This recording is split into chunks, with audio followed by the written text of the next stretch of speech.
69. Rapport bucco-génital simultané. 69. Rapport du docteur Pierre Simon sur le comportement sexuel des Français. Conclusion.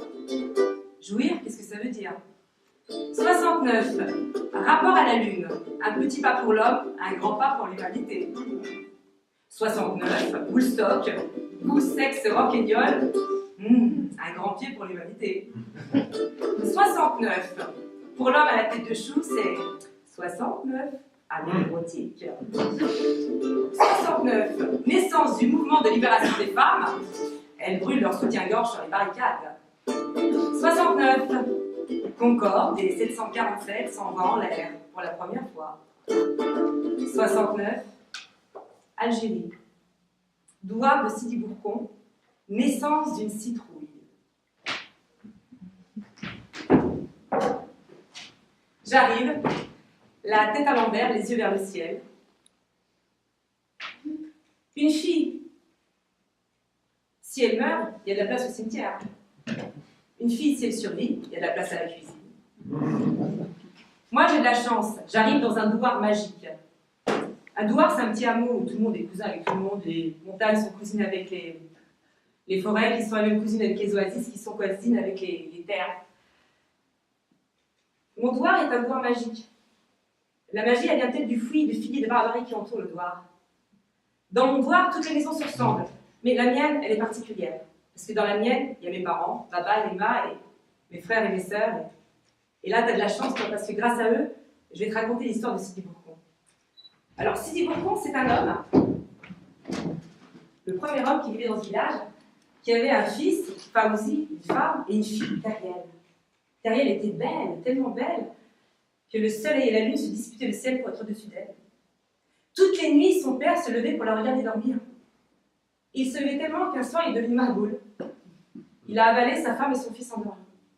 Teriel, réveillée par le bruit, a été choquée et s'est transformée en ogresse. Puis elle a avalé son père et recraché sa mère et son frère. Ouais, sauf qu'à leur réveil, le frère et la mère, ils ont eu peur. Alors ils ont crevé l'œil à l'ogresse, qui est partie en courant. Elle a pleuré, elle s'est arraché les cheveux. Toute la nuit, elle a erré, elle s'est arraché les cheveux et les a scellés tout autour du doigt. Et il vient de là le fruit du filet de la barbarie qui entoure le doigt.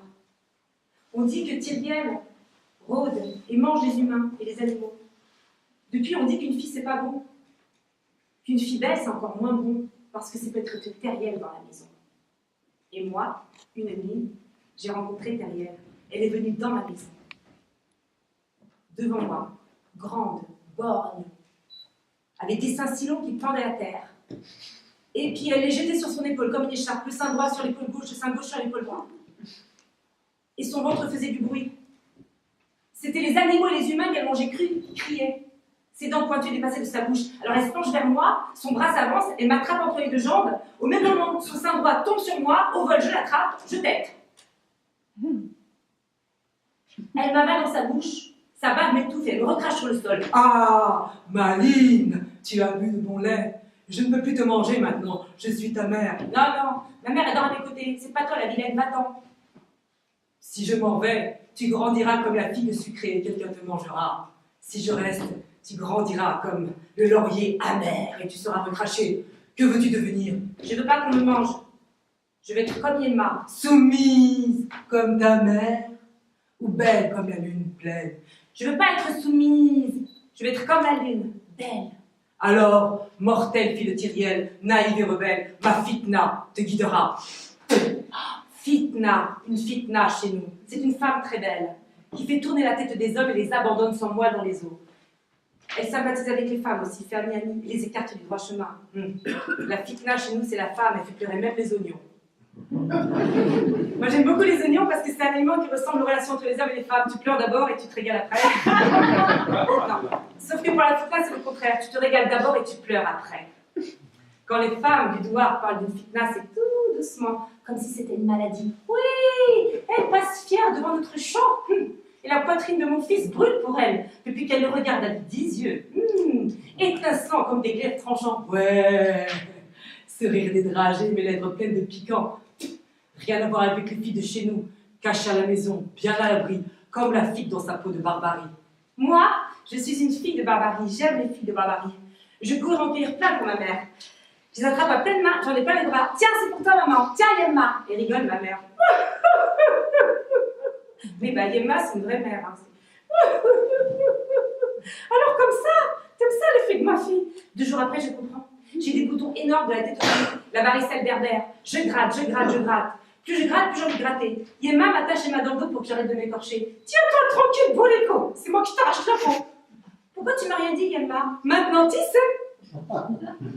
Il faut pas attraper les filles de barbarie, les nannies. Mais Yemma, pourquoi tu m'as rien dit? Moi non plus, personne ne m'a rien dit. Tu t'es débrouillé comme tout le monde. Mais Yemma, baffe et rebaffe. Y a pas de mais. Tu t'es débrouillé en silence. Alors quand je raconte ça à Janine, alors Janine, il faut que je vous explique. Janine, c'est mon amie de Paris, Janine. C'est ma colocatrice. Janine, elle dit, t'as de la chance. À la même époque en Asie, tu serais zigouillé. Tellement la vie d'une fille, ça vaut même pas un grain de riz. Pire, à Rome, sur l'Antiquité, mais tu serais vendu aux hommes dès l'âge de 6 ans. Moi, je te le dis comme je le pense, t'as de la chance. La chance. Oui, beaucoup de chance. Toujours de la chance. Encore de la chance. Pour l'école, par exemple. Moi, je vais à l'école jusqu'à l'âge de 12 ans. Parce que c'est obligatoire pour tous les enfants, même pour les filles. Mon père, il n'a pas fait l'école. Hein. Il a eu, pour apprendre le français, les Français de la France quand il vivait en Algérie. Mon père, il appelle ça la période « S'il te plaît, merci ». Yemma, c'est pareil. Elle n'a pas eu l'école. Elle a eu l'éducation de sa mère pour être la femme parfaite de la maison. Alors elle est curieuse, Yemma. Alors, qu'est-ce qui te met dans la tête de mettre aujourd'hui? Aujourd'hui, j'apprends, il faut appeler un chat un chat. Ah oui? Et comment, qu'est-ce que tu crois? Qu'est-ce que je l'appelle, moi? Minouche, Yemma, tous les chats, tu les appelles Minouche. Et alors? C'est très bien comme il faut aussi. Tout le monde sait de quoi, qu'est-ce que je parle, non? Qu'est-ce que ça veut rien dire, dit toutes ces phrases? Yemma, ça veut dire qu'il faut appeler les choses par leur vrai nom. Alors c'est ça, qu'est-ce que t'apprends à l'école, c'est trop? Et que le Minouche, il faut que je l'appelle le chat, pas que je l'appelle le Minouche. Oui, c'est ça, Yemma. Et que moi, il faut que tu m'appelles Fatima, et pas que tu m'appelles la citrouille. Baf! Et rebaf! Avec Yemma, c'est l'éducation manuelle. Comme sa mère, elle lui a appris, elle m'a appris tout ce qu'il faut pour être une bonne épouse. La recette est simple, hein. Regarder, copier, obéir. Et pour ça, j'ai un très bon modèle, la clé 6. La jeune femme de mon frère, la belle-fille de Yemma, ma belle-sœur, Zamia. Elle n'est pas belle du tout, Zamia. Elle a la figure toute abougrie, le teint brûlé par le soleil, le caractère timide, toute maigre, comme une souris. C'est ma mère qui l'a choisie pour mon frère. Yemma, pourquoi c'est toi qui as choisi Zamia? C'est mon fils. Je sais mieux que personne quelle fille, qu'est-ce qu'il faut pour lui. Et pour moi, Yemma, c'est toi qui vas choisir mon mari? Ah non, pour toi, c'est la mère de ton mari, qu'est-ce qu'elle va te choisir? Oui, mais alors, Yemma, si je suis pas moche comme Zamia, je peux choisir la mère de mon mari? Tu fais comme Zamia, c'est tout.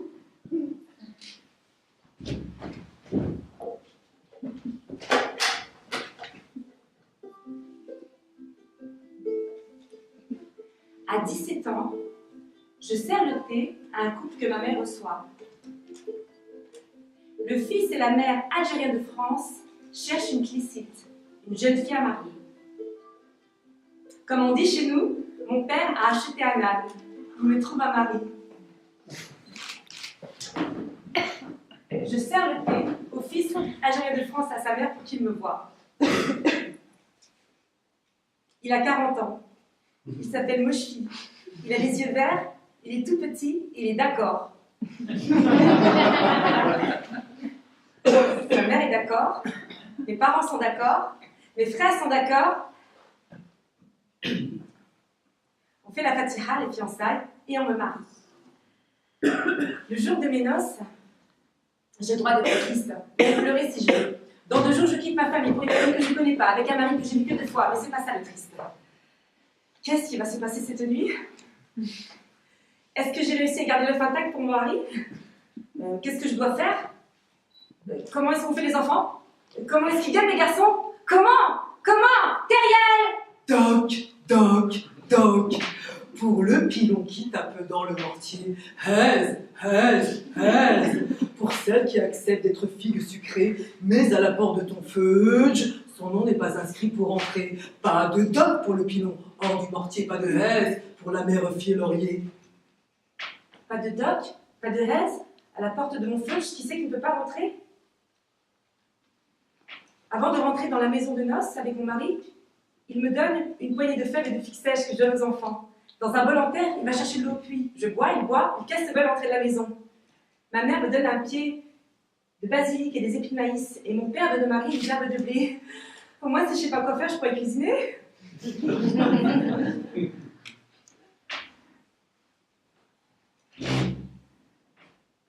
noir. Ma bouche brûle. Ma tête gonfle à chaque fois que je respire. M'allonger sous les draps. Ne pas bouger. Faire silence. Fermer les yeux très fort. La femme est comme le champ. L'homme le laboure et plante la semence. Il va falloir arroser tout de même, hein, si quelque chose il faut qu'il pousse, hein. Ne pas bouger. Faire silence. Les hommes n'aiment pas le désordre. Cette courgette qui va entrer par mon nombril. Doc, doc, par mes narines. Doc, doc, doc, par mes oreilles. Faut que je respire. Qu'est-ce que c'est que ça? Ça?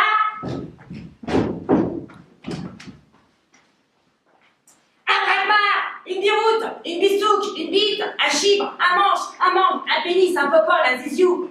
Petit nom, ma poule, pour désigner le sexe masculin, t'en as autant que de moisissures dans l'ordre fort. Pas de panique.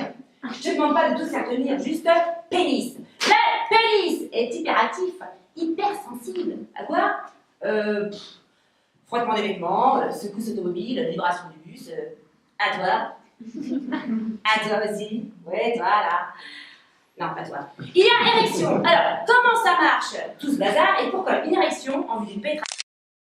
Ton jeu du pénis subit à la façon gars. Donc le corps caverneux se gorge de sang, et c'est pour ça que le zizou regarde la tête du gars plutôt que ses propos. Tu me suis? Retiens que plus un homme est excité, plus tu as de chance d'avoir des spermatozoïdes de coriace qui se bousculent au portion ton ovule. Donc, tu le prends en main, le zizou. Tu me suis? Les spermatozoïdes bien au frais dans la chambre froide qui se trouve sur le bord des testicules, c'est la migration de millions d'entre eux direction la vessie séminale. Salle d'attente. Les spermatozoïdes attendent le top départ, plongent dans les guides séminales, s'élancent dans le ventre et s'éjaculent, provoquant le rapide de l'orgasme. Et là, ça a de la chance, tu le suis, sinon tu t'essuies. Dans l'avion qui s'envole pour la France, assise entre ma belle-mère et mon mari, je repense au lendemain de ma nuit de noces. Dans la cour, pas de drap étendu. Les voisins qui me murent. Elle est allée à la source, mais elle n'a pas dit. Les voisines qui écartent les petites filles de moi comme si j'avais une maladie. Même ma mère qui parle à ma belle-mère. Mais si son œuf, il le casse pas! Si elle garantit, elle est vraiment intacte pour ton fils. Ça va venir. Qu'est-ce qui va venir? Pourquoi mon œuf, il casse pas? Qu'est-ce qu'il y a là-dedans? La France, j'ai de la chance. Je vis en France, je vis à Paris, avec ma belle-mère et mon mari, dans un bel immeuble en pierre dans le 18e arrondissement, au pied d'une petite montagne, le Sacré-Cœur. Dans l'appartement, il y a tout le confort. L'eau dans les robinets, le son et l'image dans la télévision, et le micro-ondes. Alors, le micro-ondes, c'est quelque chose de magique. Moi, j'ai jamais rencontré quelque chose d'aussi magique. Ouvrez la porte, ôtez le couvercle de la barquette, enfournez, faites chauffer 5 minutes, c'est prêt. Que je mange devant la télévision, toute seule. Et parce qu'au début, ma belle-mère, ma Tabhart, comme je dois l'appeler, je la vois pas beaucoup. Et tant mieux, parce qu'elle me fait un petit peu peur, avec ses yeux bleus maquillés avec le hall. On dirait des étoiles en flammes dans le ciel en plein jour. Sa tête toute petite, avec son grand cou qui pend comme les dindons. Et puis c'est son corps sec avec 10 jupes caviles. Toujours, elle dit à mon mari, ne frappe pas ta femme tant qu'il n'a pas ligoté, mon fils. Attends qu'il te file au fond. Et alors, Tamhad, quand elle cuisine, ça même le sol sur un grand plateau en cuivre dans un chaudron spécial. Elle prépare des confitures, de pommes et de poires avec la cannelle, des pois chiches avec des épices. Cuisiner longtemps, toute la journée. Tamhad, ta cuisine du lit, c'est pour moi, c'est pour ouvrir mon appétit à celui de mon mari. Non, c'est pas pour toi, c'est pas pour ta bonne. Ça va être pour son fils, si gentil, si sérieux. C'est pour lui donner force dans le ventre et courage dans le sang. C'est pour le réconforter parce que je lui casse son moral. Tu trahis le sel, l'hôte et le maître si tu n'invites pas ton mari à devoir conjugal. Je trahis pas la main qui me nourrit, ta marate. Juste, je sais pas.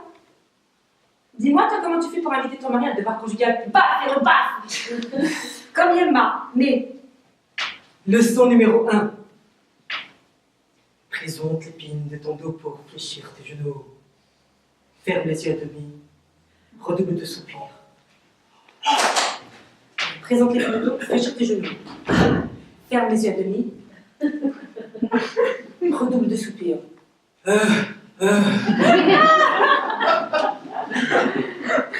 C'est pas comme ça? C'est ce que je me suis dit aussi. Tiens, faut que je trouve un modèle. Je peux pas, hein? Alors je regarde et je vois à la télévision dans une série une femme dans la position de la leçon numéro 1. Chérie, viens près de moi. Oh oui, là, tout contre moi. Oh viens, je suis prête. Chérie enlève sa chemise tout doucement. La femme redouble de soupirs. Elle tend la main vers Chérie. Il prend sa main, elle l'attire tout doucement, Chérie s'allonge au ralenti. Oh oui, viens, oh viens, ça fait... Viens. Ils sont beaux, ils ont les yeux qui brillent, les cheveux bien coiffés. Ils s'approchent, je touche.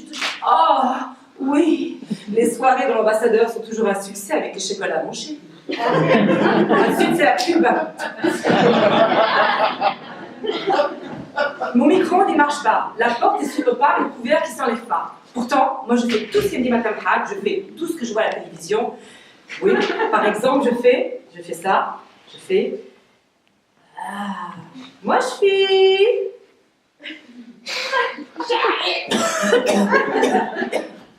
Viens près de moi. Viens, je suis prête. Prête à quoi? Mais attends, j'ai pas fini là, faut recommencer, il faut me laisser. Moi je suis... Chérie, viens près de moi. Viens, je suis prête. Viens, ça fait si longtemps que je suis comme ça. Viens. Alors tu viens. Tu me donnes des ordres maintenant. C'est pas des ordres, c'est les conseils de ta mère. Tu ne parles pas de ma mère, t'es mochi. C'est les conseils de ta mère pour le devoir conjugal. Tu ne parles pas de moi, je te dis. Même une chèvre va se mieux que toi. Tiens, je préfère aller dormir avec une chèvre. Ah ouais? Eh ben va dormir avec tout un troupeau si tu veux. Moi j'en ai marre. Ah oui, t'en as marre. Il se lève. La porte claque. Il attrape la ceinture. Il pleut. Je fais silence. Il pleut. Je fais silence. J'ai de la chance. Tamhat, à force de courir partout, dans le 18e pour sa cuisine du lit, plus le temps de faire les ménages. Alors moi, je la remplace. Je monte dans les étages et je découvre un univers étrange. Le planning familial. La première fois que je monte, c'est un matin très tôt. La première chose que je vois, c'est une affiche qui dit Sida, il ne passera pas par moi. Et puis il y a une autre affiche qui dit un enfant si je veux, quand je veux. Je reste un long moment comme ça devant, quand tout à coup dans mon dos, une voix me retourne, une petite femelle me fixe, une chocolatine dans la main et un croissant dans l'autre. Je peux faire quelque chose pour toi, Oui, comment elle peut avoir un enfant si Sida ne passe pas par elle? Quoi? Oui, bah oui, parce que moi je viens des Sidi-Bourcon. Je dis pas Sidi, Sida, il vient d'où? Des enfers ma poule, mais c'est pas un mec Sida, c'est une saloperie de maladie sexuellement transmissible. Viens me par ici, ramène-toi. Ça, ce préservatif, tu sais ce que c'est? J'ai dit non. Bon, je te l'ouvre, je l'enfile sur une bouteille, le petit capuchon, et là, tu vois à quoi ça sert? Oui, c'est pour pas qu'on boive dans ta bouteille. Ah, ok! Là, je vais faire un petit pissou, je vais avoir 2 quarts d'heure et je t'explique tout, bouge pas. Le casse-cas! C'est ce jour-là que je rencontre la permanente du planning familial, Janine. Alors oui, Janine, elle m'explique que le préservatif protège contre toutes les saloperies de maladies sexuellement transmissibles. Et que la reine des saloperies, c'est le sida. Mais Janine, elle m'explique aussi que le préservatif, c'est un contre. Acceptif? Quelque chose qui empêche les enfants de venir. Ah, bon, Janine, toi, ici, tu t'occupes des femmes qui veulent pas les enfants, hein, des mères qui veulent pas les enfants. Mais est-ce que tu peux faire l'inverse? Tu veux dire des enfants qui veulent pas de mère? Je veux dire comment faire venir les enfants? Parce que tu vois, mon mari, il n'arrive pas à rentrer. Ah bah c'est sûr, sans pénétration, ça quoi, ça chouillard. Bon. Est-ce qu'il bande au moins? Bande de quoi? Bah est-ce que tu sais que c'est pas l'élection? Je sais pas, moi je regarde pas. Oui, mais quand tu me touches, je vais sentir quand tu me caresses. Je me caresse du tout. Quoi? Tu caresses pas ton mec? Je caresse pas le mec, mais je m'occupe très bien de mon mari, hein. Tu as un mari toi pour savoir comment ça marche? J'ai pas de mari, j'ai un mec. Et je me caresse, mais je m'occupe pas de lui. Non, pour ça, il y a sa mère. Bon, moi aussi, il a sa mère, mais je peux pas être une femme si avant je suis pas une mère. Quoi? Bon, alors je suis obligée d'expliquer à Janine. Hein. Zamia, mon mariage, mon ventre fermé, l'œuf qui casse pas, ma tamhat, mon mari. Bon, je dis pas que mon mari préfère les chèvres quand même. Mais alors, comme ça, tu sais pas ce que c'est qu'un pénis? Quoi? Ah bah, un bureau d'une bistouque, un chivre, un manche, un manche, un pénis, un copain, un zizou. Bon, alors, c'est ce jour-là que Janine, elle me fait la première leçon sur la bradma. Bon, moi j'écoute, hein, bien sûr, pour avoir le mot d'emploi des enfants. Mais il y a autre chose qui m'intéresse. L'orgueusme. C'est quoi ça, l'orgueusme? L'orgasme! Le pic le plus élevé du plaisir sexuel. Le plaisir? Tu veux dire le plaisir comme à la publicité? Ou le plaisir comme « Oh, bonjour, ça fait plaisir de vous voir ». Non, pas vraiment, non. Bon, allez. Je vais te présenter Benoît. Tu vois, Benoît, c'est la doyenne du planning familial, celle la pro de l'orgasme. Elle va te briefer là-dessus. Mais avant toute chose, ouvre bien tes oreilles. Voix blanche du gibel. Primo, t'as pas une boîte d'œufs en guise de ceinture de chasteté. Pas parce que je t'appelle ma poule que t'en es une. Deuxième, une visite guidée de notre matrice s'impose. Mais le ménage, Janine, je veux faire le ménage. Laisse tomber le ménage. C'est dans ta tête qu'on doit le faire.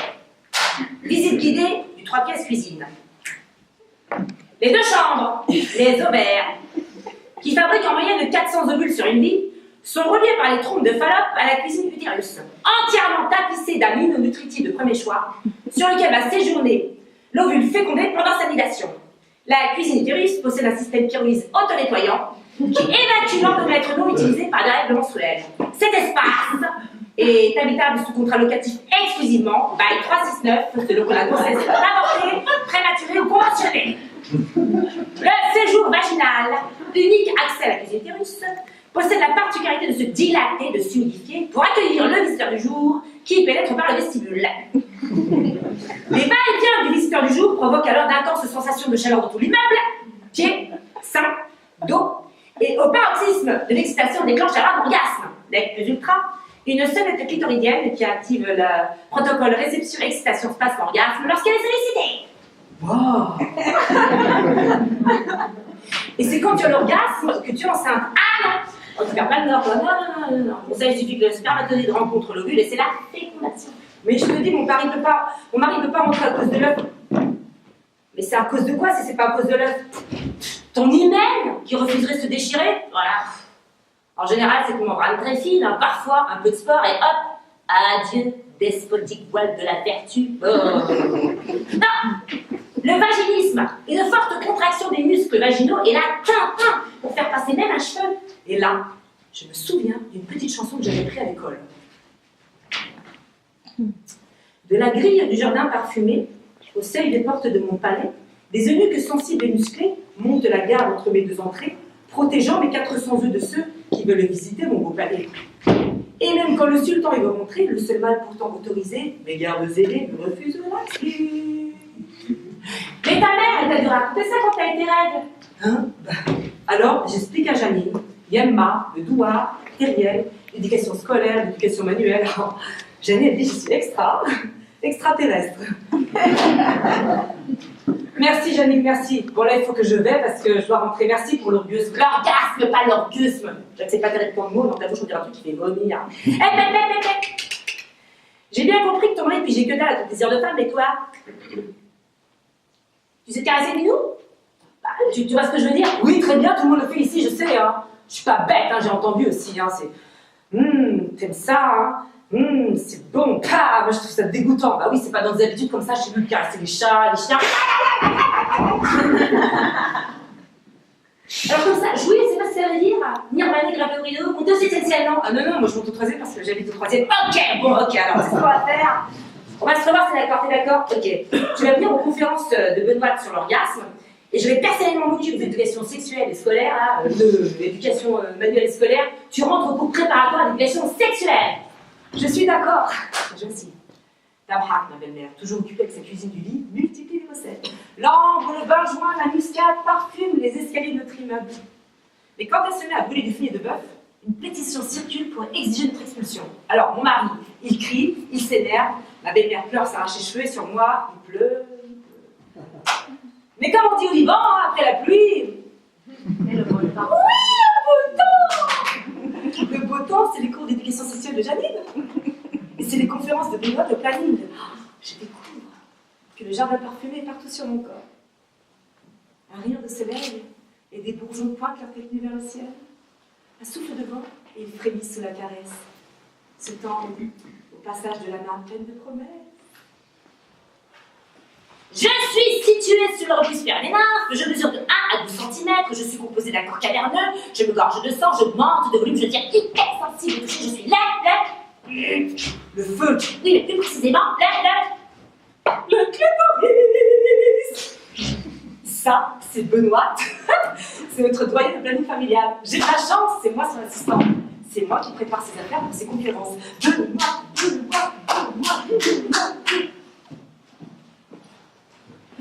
Oh, bonsoir.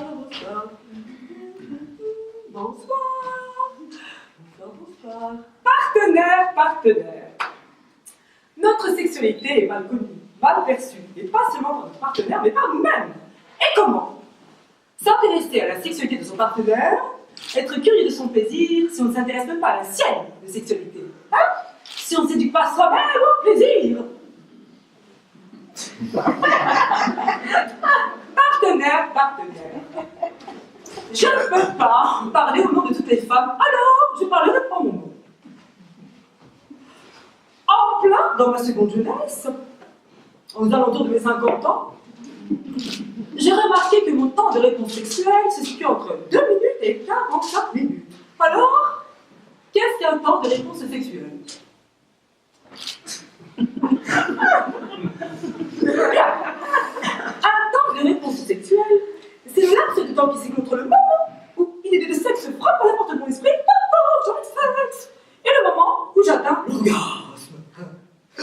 Alors, 2 minutes, cela correspond au temps que met l'ascenseur de la tour Montparnasse pour arriver jusqu'à la terrasse panoramique de son toit.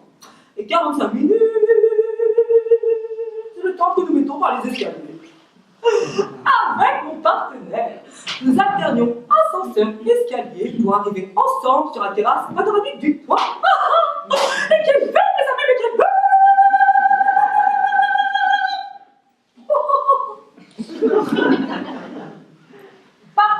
Partenaire.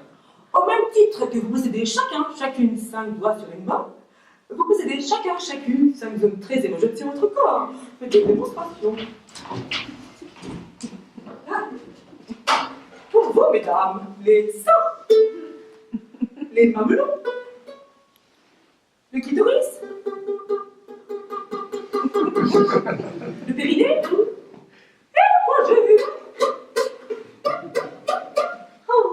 Pour vous, messieurs les mamelons, le pénis, le frein, le périnée et le point G. Vous avez bien entendu, point G pour les hommes.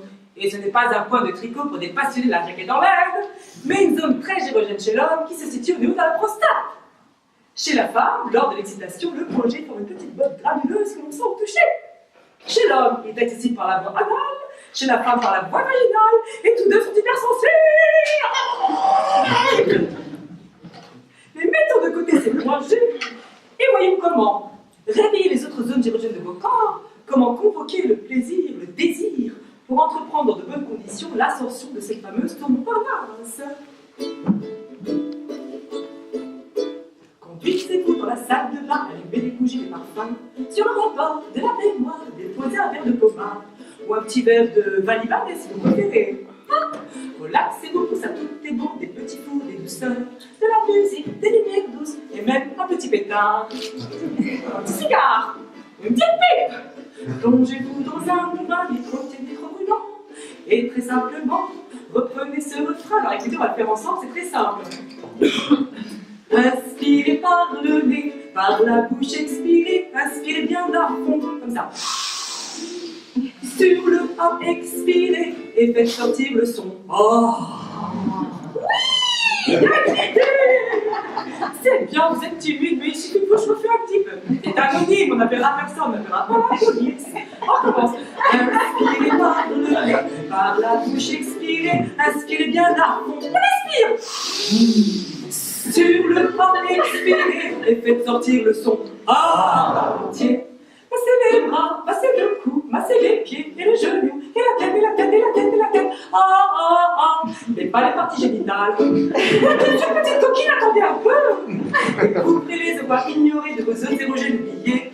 Caresser, laisser, effleurer, s'achever, explorer, c'est génial. Questionnez. Y a-t-il une réponse sexuelle? Si oui, aventirez-vous dans l'approche banlieue le pubis.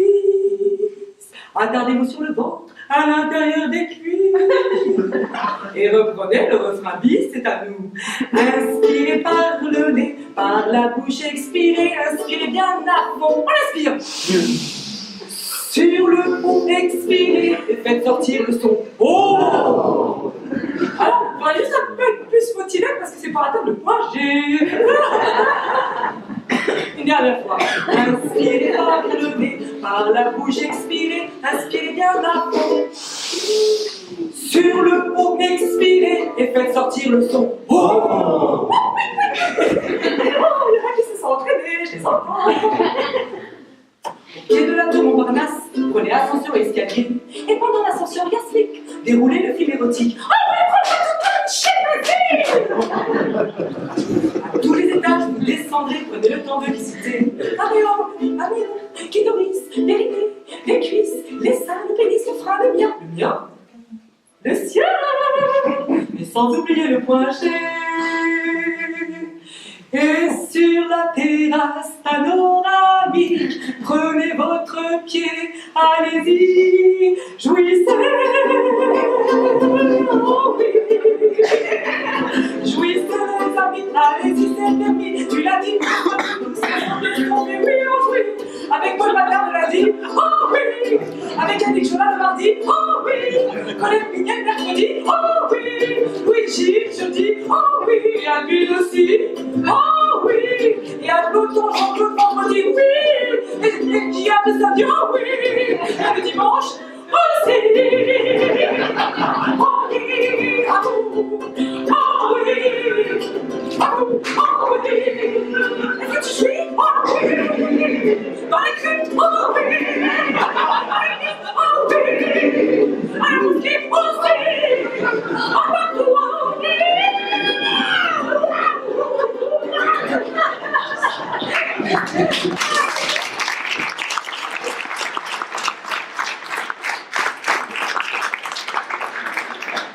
Ce soir-là, donc, je décide de faire comme a dit Benoît. Prendre le bain, prendre le bain, prendre le bain. 2 pieds dans une bassine. Oui, parce que ma belle-mère a besoin de la baignoire pour tremper une peau de mouton. Oui, parce qu'elle dit que c'est important d'avoir une peau de mouton dans la chambre pour faire venir les enfants. Mais bon, ça fait souffrir les mouches. Je trempe tranquillement, je trempe. Il y a l'ambiance, je mets la bougie, le parfum. Je masse tout le corps, sauf le fudge, avec de l'huile. Alors bon, j'ai trouvé que de l'huile d'olive. Non,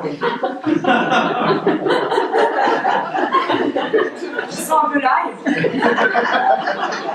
C'est pas grave, je m'habitue sur le lit, je bâche, je masse, j'observe. J'observe le plafond. Je vois pas des films érotiques. Et j'entends pas de réponse sexuelle. Ah, c'est vrai, il faut.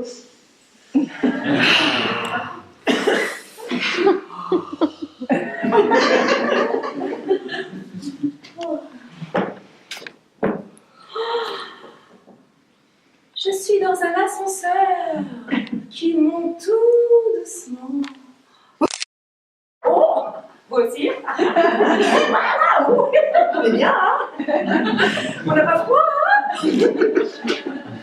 L'ascenseur s'arrête, la porte s'ouvre. Ah, c'est mon mari rentre à côté de moi. L'ascenseur repart à l'envers.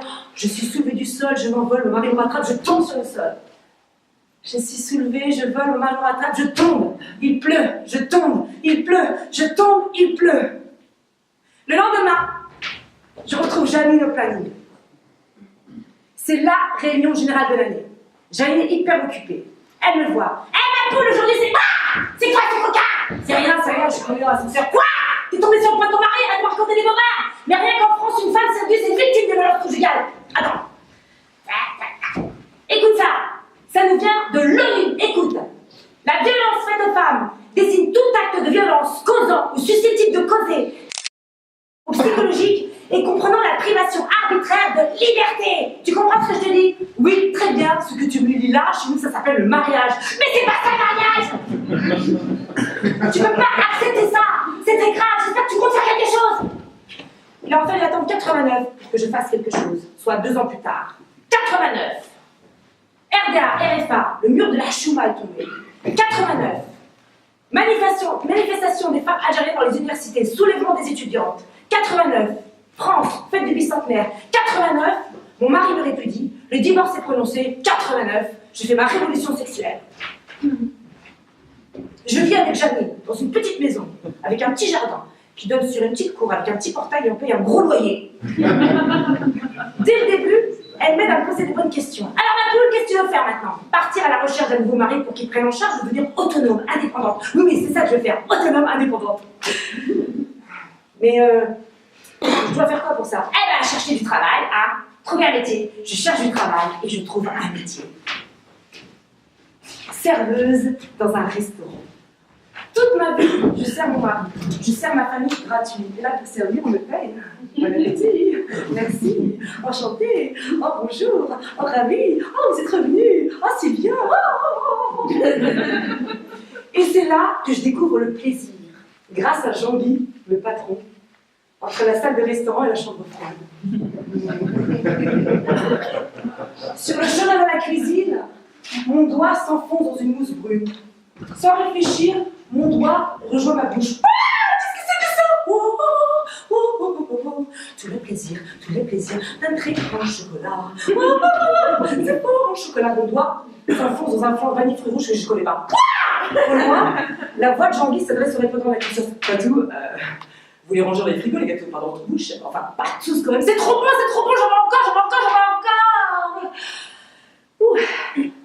Quand je raconte à Janine que j'ai eu un orgasme bucco-génital avec les gâteaux, oui, elle rigole aussi. Puis quand elle me raconte ce que c'est qu'un vrai orgasme bucco-génital, je veux pas dire dans la bouche, tu veux dire à l'intérieur, tu veux dire comme quand je mange. Ah, mais jamais je peux faire quelque chose comme ça. Ah ben non, le goût, l'odeur, la mienne, la sienne, mais c'est dégoûtant, mais c'est gênant, non? Mais non! Suffit de passer la douche avant, ensemble, ça fait partie des préliminaires. Je vais frotter, tu me frottes avec la douchette. Le premier qui s'extra aura une léchette. Oh. Mais t'inquiète pas pour cette histoire de goût et d'odeur. Bon, c'est vrai qu'au début, ça surprend toujours un peu, hein, parce que dans cette région, c'est plus ou moins poivré, musqué, acide ou sucré, mais ils sont des odeurs naturellement excitantes, hein. Puis une fois que tu as rajouté, bah, c'est comme les bons plats, hein, t'en demanderas. Mais à ce propos, ma poule, Faudrait peut-être que tu la croques, la praline. croquer la praline, aller aux fraises, grignoter le sucre d'orge, calmer sa braise, manger le crisson, confire la boucle, sucer le berlingot, choisir le garçon, se jeter à l'eau. Allô? Jean-Guy? C'est Fatou? C'est toujours d'accord pour ce soir? J'arrive.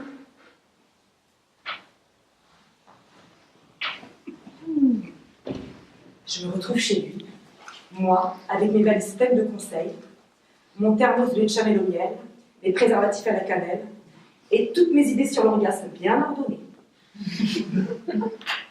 Lui, dans son appartement, tamise de lumière, il prépare un bon dîner, il se met sur son 31, et il sort toutes ses dents. Je mange de bon appétit, c'est vraiment un bon cuisinier. Hein. Jean-Guy, assis en face de moi, me regarde manger.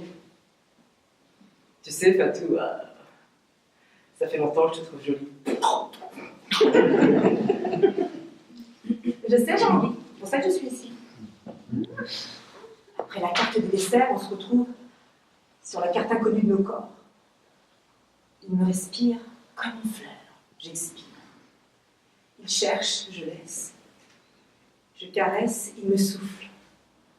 Quand il est au-dessus de moi, je vole en-dessous de lui. Comme les serpents, on danse. Je sens comme une chaleur. Je bouge plus. J'attends. Je sais pas quoi, mais j'attends. Comme la première fois que j'ai bu le vin, savoir si j'aime ça ou pas. Je suis contente, la porte s'est ouverte, le couvercle s'est enlevé. Mais finalement, c'est juste ça. On monte pas sur la terrasse Montparnasse de la tour, là. J'ai pas trouvé l'ascenseur ni les escaliers, étaient en panne. C'est pas grave, on a le temps. Pas de stress, il n'y a rien qui presse. Oh, merci Jean-Guy. On n'a pas pris l'ascenseur, on n'a pas pris les escaliers parce qu'il n'y en avait pas. Personne n'était passé par là avant, alors il a fallu tout construire. C'est ce qu'on a fait, ça a mis du temps. Hein. Oh, merci Jean-Guy d'être là, avec tes robes de chambre trouées que Kitty jamais. Merci d'être là, avec tes jeux vidéo qui te dégueulent sur la moquette, avec tes chaussettes sales que tu roules en boule et tes boules qui finissent en pleine nuit dans ma bouche. Merci de ta douceur que je trouve molle quand je suis énervée et que je trouve douce quand c'est moi qui suis toute molle. Merci d'avoir changé à tout jamais la fin de mes contes de fées de « Oh, il y eurent beaucoup d'enfants, ils vécurent heureux, par ils se caressèrent longuement, mutuellement, passionnément. »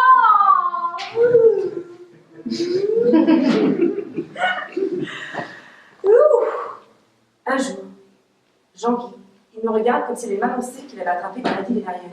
Fatou, ta mère est décédée cette nuit. Décédée? Mais décédée de mort? Dans l'avion qui m'emmène vers l'Algérie, je revois la terre de ma naissance, les cousines des montagnes, les forêts de cèdres, le douar, le fruit, le figuier de barbarie, le gourbi au fond du champ. Yemma, 10 ans que je n'avais pas vu ton sourire, tes yeux se plissaient de malice comme quand tes doigts rajoutaient au plat la bonne dose d'épices. Quand j'apprends ta mort, je pleure dans les bras de Jean-Guy, dans l'avion pour l'Algérie, dans les bras de Baba aussi.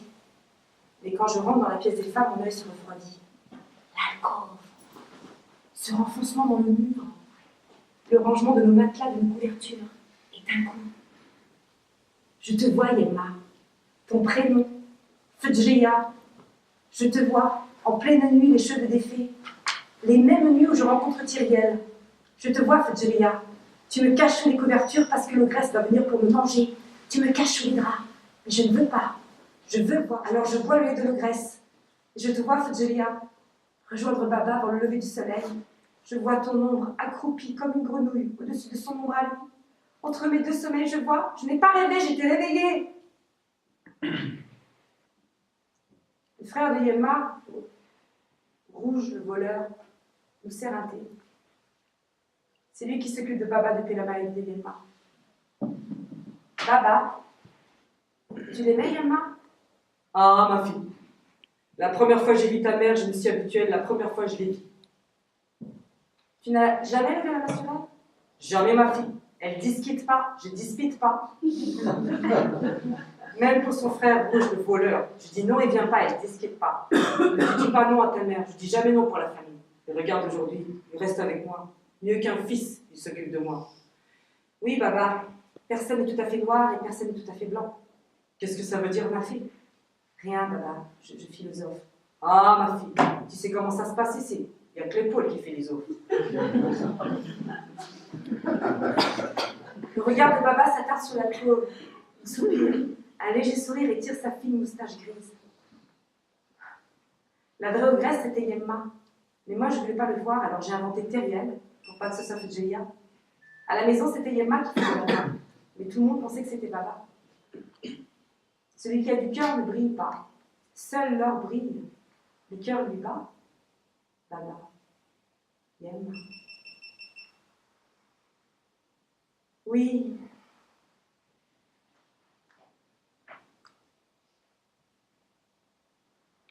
Au gré de l'Oued, on dit qu'en chacun de nous, il y a quelqu'un qui hurle de faim, mais que ce n'est pas de pain dont il a besoin. Non.